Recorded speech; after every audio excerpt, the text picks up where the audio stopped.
Hello વિદ્યાર્થી મિત્રો, ધોરણ 12 કોમર્સ એસપી ચેપ્ટર 6 પાર્ટ 1નું રજૂઆત અથવા પ્રેઝન્ટેશનના કૌશલ્ય. તો પહેલો પ્રશ્ન આપણે જોઈએ, રજૂઆત એટલે શું અથવા તો પ્રેઝન્ટેશન એટલે શું? રજૂઆત કેને કહેવામાં આવે? આજે આપણે જોઈએ વર્તમાન સમયની અંદર તો રજૂઆત આજે મોટા ભાગે કોમ્પ્યુટરાઇઝ કરીએ છીએ આપણે. કંપનીની અંદર તો ખાસ કરીને જોઈએ, કંપનીની અંદર તો પ્રેઝન્ટેશન દ્વારા જ બધા કાર્યો કમ્પ્લીટ થતા જોવા મળે છે. આગળની કાર્યસૂચિ, એજન્ડા તૈયાર કરવા એટલે ઠરાવ પસાર કઈ રીતે કરવાનો, પછી કંપનીની અંદર જે સભાઓ બોલાવવામાં આવે, કંપનીનું આખું માળખું બધું કઈ રીતે થાય છે? તો પ્રેઝન્ટેશન દ્વારા જ થાય છે. તો વર્તમાન સમયની અંદર પ્રેઝન્ટેશન, રજૂઆત કઈ રીતે કરવી એ ખૂબ અગત્યની વાત છે. તો રજૂઆત એટલે શું અને પ્રેઝન્ટેશન એટલે શું? તો રજૂઆત માટે પ્રેઝન્ટેશન શબ્દ છે એ પ્રચલિતપણે વપરાય છે. એમ કહીએ આપણે કોમ્પ્યુટરની અંદર પ્રેઝન્ટેશનનું પાવર પોઈન્ટની અંદર જોઈએ જ છીએ કે સ્લાઇડો તૈયાર કરવામાં આવે. તો એ જ રીતે કંપનીની અંદર કંપનીની જે રજૂઆત થાય છે કંપનીના અગત્યના મુદ્દાઓ માટે, તો એ મુદ્દાઓ માટે પણ પ્રેઝન્ટેશન થતું જોવા મળે. એટલે કે રજૂઆત કઈ રીતે થાય છે? તો પાવર પોઈન્ટ પ્રેઝન્ટેશન કરી અને એ રીતે કંપનીમાં કંપનીનો વિકાસ, કંપની કઈ રીતે ઊભી કરવી, આ સભાઓ જ્યારે ભરાય છે ત્યારે પ્રેઝન્ટેશન આ રીતે થતું જોવા મળે છે. તો રજૂઆત અથવા પ્રેઝન્ટેશન એટલે કાર્ય કે યોજનાના સંદર્ભમાં પોતાનો મત, અભિગમ કહી શકાય, અભિગમ કે અભિપ્રાય સામી વ્યક્તિ એટલે કે સામેની વ્યક્તિની આગળ આપણે જે કંઈ રજૂઆત કરીએ છીએ એ રજૂઆત માટે અને જે યોજના કંપની માટે કે કોઈ કાર્ય માટે કરીએ તો એ પોતાનો આપણો મત છે એ કઈ રીતે રજૂ કરીએ એને પ્રેઝન્ટેશન કહીએ છીએ. કે અભિગમ, અભિપ્રાય સામેની વ્યક્તિ કે જૂથ સમક્ષ યોગ્ય રીતે રજૂ કરવાની અને સમજાવવાની આવડત અને કળા એટલે પ્રેઝન્ટેશન કહી શકાય.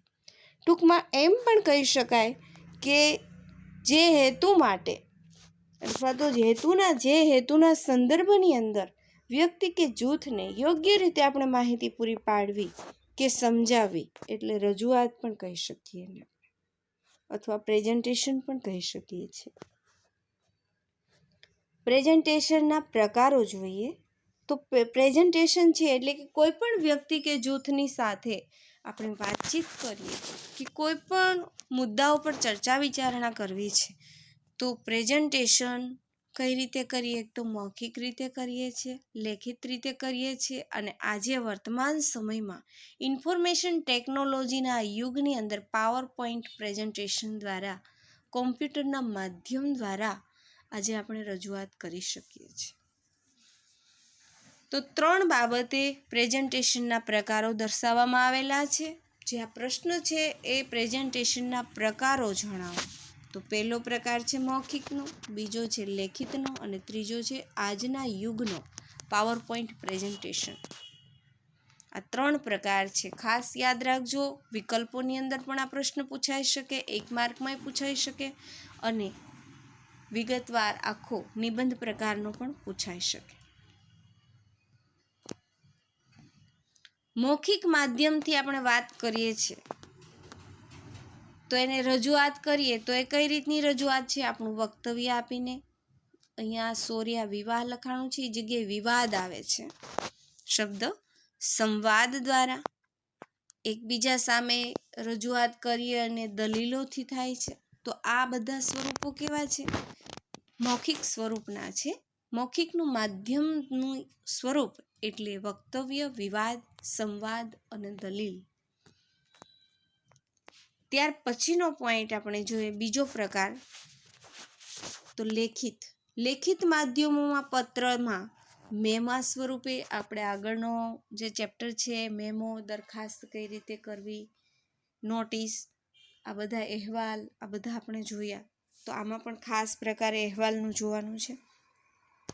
લેખિત સ્વરૂપે મેમોમાં દરખાસ્ત, અહેવાલ, નિવેદન સ્વરૂપે, જુબાની આપી, યોજના દ્વારા, પરિયોજના દ્વારા અને વ્યૂહરચના દ્વારા ચારે બાજુથી આવરી લેતી એવી વ્યૂહરચના આખી વગેરેનો સમાવેશ કરી શકાય તો એ લેખિત માધ્યમો દ્વારા થાય છે. અને આજના યુગમાં ટેકનોલોજીનો યુગ, જે ત્રીજો પ્રકાર પાવરપોઈન્ટ પ્રેઝન્ટેશન, ટેકનોલોજીનો યુગ કહીએ તો પાવરપોઈન્ટ પ્રેઝન્ટેશન પ્રોગ્રામ દ્વારા મૌખિક અને લેખિત આ બંને પદ્ધતિનો આમાં સમન્વય થઈ, બંને પદ્ધતિ ભેગી થઈ, રૂપાંતર પામી અને સમન્વય કરીને રજૂઆત કરી શકાય તો એ આજે પાવરપોઈન્ટ પ્રેઝન્ટેશન દ્વારા.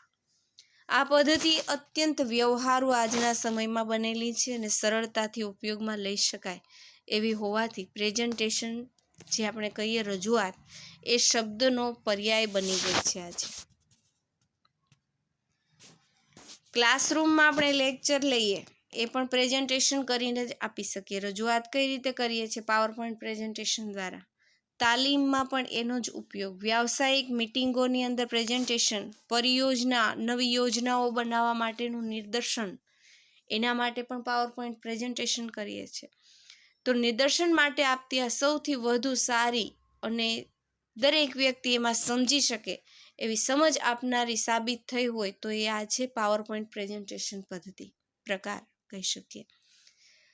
પ્રેઝન્ટેશન છે એ પ્રેક્ષકોનું ધ્યાન આકર્ષિત કરવા, એટલે કે જ્યારે આપણે પાવરપોઈન્ટ પ્રેઝન્ટેશન રજૂઆત કરીએ છીએ ત્યારે સામે બેઠેલી વ્યક્તિ કે જૂથ કે સમાજ એનું ધ્યાન આકર્ષિત કરવા ઉપરાંત રજૂઆતને સચોટપણે અને રસપ્રદ રીતે કરી અને સમજાવવાનું કાર્ય કરે તો એ આ પ્રકાર છે પાવરપોઈન્ટ પ્રેઝન્ટેશન. પાવરપોઈન્ટ પ્રેઝન્ટેશનની સાથે, એટલે કે એની સાથે મળીને લખાણ સંલગ્ન એટલે કે એની પ્રેઝન્ટેશન રજૂઆતમાં આ પાવરપોઈન્ટ પ્રેઝન્ટેશન છે એની અંદર આપણે ઘણું બધું ઉમેરી શકીએ છીએ, જેમ કે લખાણ, ચિહ્નો, પ્રતીકો, ચિત્રો અને પ્રાણ સંચાર એટલે કે હલનચલન વગેરે દ્વારા માહિતી પ્રદર્શિત કરી શકીએ છીએ. જે પાવરપોઈન્ટ પ્રેઝન્ટેશનની અંદર આપણે એને હલનચલન કરે, પ્રાણ પૂરે, એને સ્લાઇડ શો તરીકે ઓળખવામાં આવે, એટલે સ્લાઇડ શો તૈયાર કરી શકાય છે એની અંદર.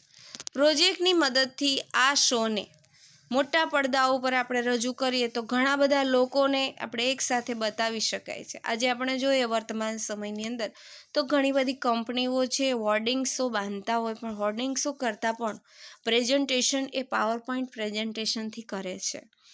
રોડ ઉપરથી, ફૂટપાથ ઉપરથી, આપણે મોટા મોટા બ્રિજ ઉપરથી, મોટી મોટી બિલ્ડિંગો ઉપર આવી રીતનું પ્રેઝન્ટેશન થતું હોય છે. કંપનીઓનું પોતાની એડવર્ટાઇઝ થતી હોય છે તો એ પાવરપોઈન્ટ પ્રેઝન્ટેશન દ્વારા રજૂઆત થાય છે. છાપેલ સ્વરૂપે હેન્ડ આઉટ તરીકે બધા જ એને વહેંચી પણ શકાય છે. પાવરપોઈન્ટ પ્રેઝન્ટેશન અંતર્ગત એક સ્લાઇડ શો તૈયાર કરવો એ કળા ગણવામાં આવે છે અને તેની રજૂઆત કરવી અને કૌશલ્યો માંગી લેનાર એને આવડત તરીકે ઓળખીએ છીએ. એટલે આજે આપણે પ્રેઝન્ટેશન દ્વારા ઘણું બધું સમાજના લોકોને બતાવી શકીએ, સમજાવી શકીએ, સ્લાઇડ શો દ્વારા, પાવરપોઈન્ટ પ્રેઝન્ટેશન દ્વારા, અને આ લેખિત અને મૌખિક બંને પ્રકારો આની અંદર સંલગ્ન કરવામાં આવે તો ઘણું બધું આપણને પ્રાપ્ત થઈ શકે છે. ત્રીજો પ્રશ્ન, મૌખિક પ્રેઝન્ટેશનમાં ધ્યાનમાં રાખવા લાયક બાબતો પૈકી 5 બાબતો જણાવો. તો જવાબની અંદર જોઈએ તો મૌખિક, જે આ શબ્દ છે અહીંયા મોકલી લખાઈ ગયું છે, રોંગ છે. મૌખિક પ્રેઝન્ટેશન વખતે ધ્યાનમાં રાખવા લાયક બાબતો નીચે મુજબ છે. ક્રમવાઇઝ જોઈએ તો એમાં પણ આ ભૂલ છે. મૌખિક મુખ્ય આવે એની જગ્યાએ મુખ્ય શ્રોતા ગણને અનુલક્ષીને થવી જોઈએ મૌખિક પ્રેઝન્ટેશન પદ્ધતિ અથવા પ્રકાર કહી શકીએ. મૌખિક રજૂઆત અનુકૂળ સમય અને યોગ્ય સ્થળે થવી જોઈએ. આપણે જોઈએ છે ઘણી વખત સેમિનાર કરવામાં આવે એ મૌખિક રજૂઆત હોય છે અને સામેના જે શ્રોતાગણ છે એને અનુલક્ષીને જ એ રીતનું વાતાવરણ ઊભું કરીને રજૂઆત કરી શકાય છે. મૌખિક રજૂઆતના મુદ્દાની ગોઠવણી તર્કબદ્ધ હોવી જોઈએ, એ ખાસ જોવાનું. મૌખિક રજૂઆતમાં શબ્દ અને ભાષાની પસંદગીમાં પૂરતી કાળજી લેવાવી જોઈએ, એ પણ જોવાનું. તેમાં શબ્દના ઉચ્ચારણ સ્પષ્ટ રીતે થવા જોઈએ. રજૂકર્તાઓનો અવાજ સાંભળી શકાય એટલો ઊંચો અને પ્રભાવશાળી હોવો જોઈએ. મૌખિક રીતે આપણે પ્રેઝન્ટેશન કરીએ છીએ ત્યારે આ ખાસ બાબતના મુદ્દા જોવા પડે છે. રજૂઆત દરમિયાન સામા પક્ષની લાગણીને ઢંઢોળીને, એટલે કે સામેના પક્ષની લાગણીઓ ઊભી કરી અને પોતાની વાત મનાવવાનો સતત પ્રયત્ન કરવો જોઈએ. 7મો મુદ્દો છે રજૂઆત કરતામાં સામા પક્ષની યોગ્ય દલીલનો સ્વીકાર કરવાની પણ ક્ષમતા હોવી જોઈએ અને સજ્જતા હોવી જોઈએ.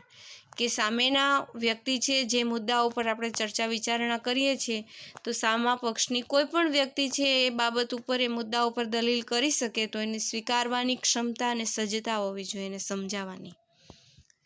8મો પોઈન્ટ છે રજૂઆતની સમગ્ર પ્રક્રિયા દરમિયાન રજૂઆત કરતાને પોતાની લાગણી, આવેગ ઉપર પણ કાબૂ રાખવો પડે છે. રજૂઆત મુદ્દાસર, તર્કબદ્ધ રીતે આગળ વધવી જોઈએ. રજૂઆત વખતે સામા પક્ષને શક્ય હોય એટલા વધુ પ્રશ્નોના ઉત્તર પણ આપવા પડે. એટલે જ્યારે આપણે મૌખિક રીતે રજૂઆત કરીએ છીએ ત્યારે આપણી રજૂઆત એ સામેના પક્ષ, આખું જૂથ બેઠું છે, ઘણો બધો સમાજનો વર્ગ બેઠો હોય અને એની ઉપર આપણે જ્યારે આપણી રજૂઆત કરીએ તો એ મુદ્દા ઉપર ઘણા બધા વ્યક્તિઓ છે એની ઉપર પ્રશ્નો ઉઠાવે અને પ્રશ્નોના ઉત્તર આપવાની આપણી અંદર ક્ષમતા હોવી જોઈએ, તો જ આપણે મૌખિક રજૂઆત કરી શકીએ છીએ. અહીંયા પ્રશ્ન પૂર્ણ થાય છે.